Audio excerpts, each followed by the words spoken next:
Owen was a kind and patient woman, married to Izuba, a man she deeply loved. Together, they had two young sons and lived in a rented apartment that seemed to bring nothing but misfortune. From the moment they moved in, sickness, financial struggles, and endless hardships followed them. It felt as if an unseen force was working against them, draining their happiness. One day, Izuba's younger sister, Omo, called with what seemed like a golden opportunity. She and her family were planning to move out of their house, and before the landlord gave it to someone else, she advised Izuba to quickly pay the rent and move in. House hunting was difficult, and they had been praying for a breakthrough, so they saw this as an answer to their prayers. Without hesitation, Izuba paid the rent and they moved in. However, what they thought was a fresh start quickly turned into a nightmare. Days turned into weeks, then months, yet Omo and her family refused to leave.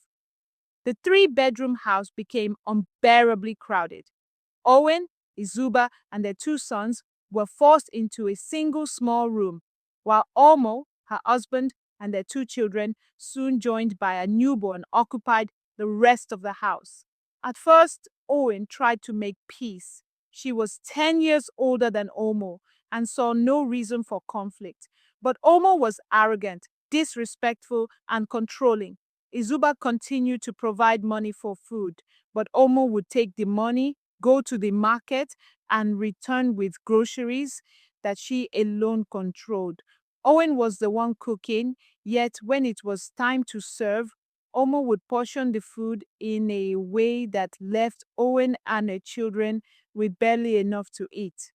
Hoping to ease their financial struggles, Owen and Izuba brought their poultry business into the house, rearing chickens in the backyard, but almost shamelessly sold them, ate them, or gave them away as if they were hers. The final straw came when Izuba's sister gave birth. Instead of gratitude for Owen's help washing her clothes, cooking her meals, and even carrying her newborn while running errands, Omo only became more wicked. She tried to force Owen and Izuba to join her strange religious practices, chanting incantations in their room and even urinating on their floor as part of some unknown ritual. Owen turned to prayer, but the battles only intensified. Almost suddenly started offering her food, always insisting that Owen and her sons eat. At first, Owen accepted, but found the meals smelling foul and unappetizing.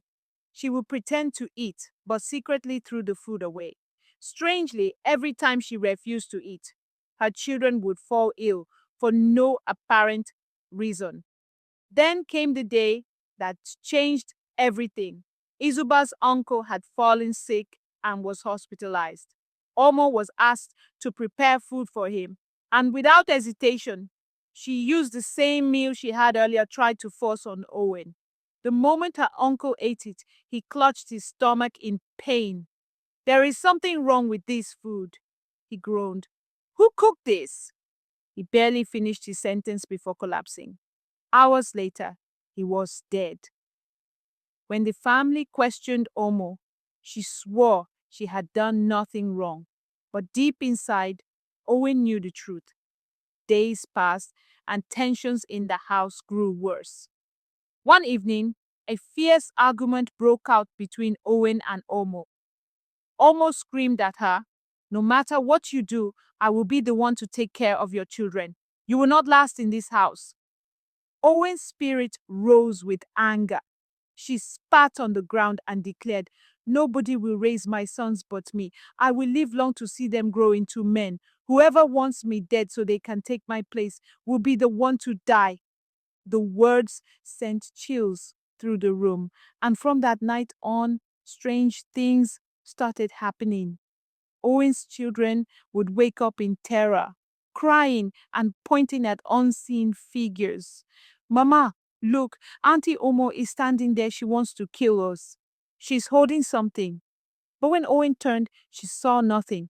Night after night, the children refused to sleep, their eyes filled with fear.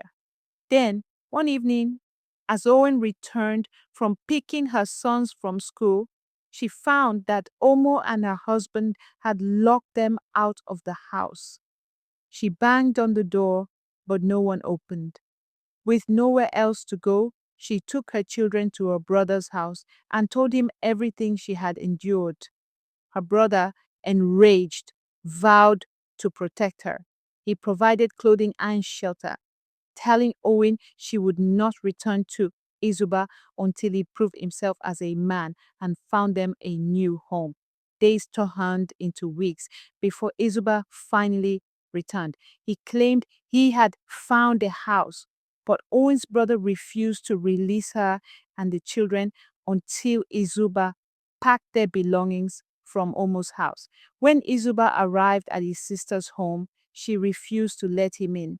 With nothing but the clothes on their backs, Owen and Izuba started over in an empty house, but for the first time in years, they had peace.